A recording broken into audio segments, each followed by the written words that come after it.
এই দুনিয়াতে সবার পার্সোনালিটি আলাদা, কারণ সবাই একই পরিস্থিতিতে একই সিদ্ধান্ত নেয় না। প্রথমত, সবার এক্সপেরিয়েন্স এক না। একই বয়সে দুজন মানুষ, একজন জীবনের বেশিরভাগ ক্ষেত্রে রিজেকশন পেয়েছে আর একজন শুধু কমফোর্ট পেয়েছে। এদের দুজনেরই অভিজ্ঞতা আলাদা। একজন কোনো অ্যাকশন নিতে ভয় পায় না, কারণ সে রিজেকশনকে স্বীকার করে, আর একজন কিছু করার আগে 10 বার ভাবে এবং আলটিমেটলি তেমন কিছু করেই উঠতে পারে না। এদের দুজনের চিন্তা আলাদা, তাই পার্সোনালিটিও আলাদা। দ্বিতীয়ত, পেনকে হ্যান্ডেল করার পদ্ধতি। একজন কষ্ট পেলে সে সেটাকে স্বীকার করতে চায় না, কষ্ট থেকে পালিয়ে বেড়ায়। আর একজন কষ্ট পেলে চুপ করে নিজের কষ্টকে দেখে, সেখান থেকে শেখে এবং নিজের মধ্যে বদল আনে।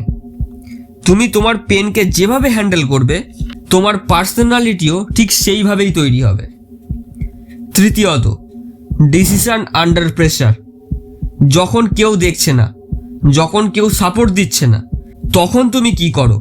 গিভ আপ করে দাও, নাকি কমপ্লেন করো, নাকি নিজের ভালো নিজের খারাপ থাকার দায়িত্বটা নিজেই নাও?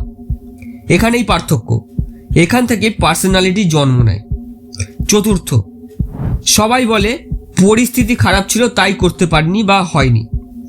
খুব কম মানুষই নিজের মিস্টেকটাকে দেখে, বুঝতে পারে আমার মধ্যেই এখনো ওই জিনিসটা ডেভেলপ করে উঠতে পারিনি। যে নিজের দোষ স্বীকার করে, তার ওপর কাজ করে, সে গ্রো করে, বাকিরা এক্সকিউজ দেয়।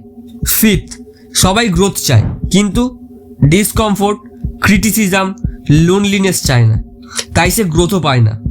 আর যে এগুলোকে অ্যাকসেপ্ট করে সে আলাদা হয়। এখানে কোনো ফেক মোটিভেশন পাবে না, যা পাবে তা তোমাকে সারা জীবন এগিয়ে নিয়ে যাবে। সাবস্ক্রাইব করো, না হলে পরের পার্টটা মিস করবে।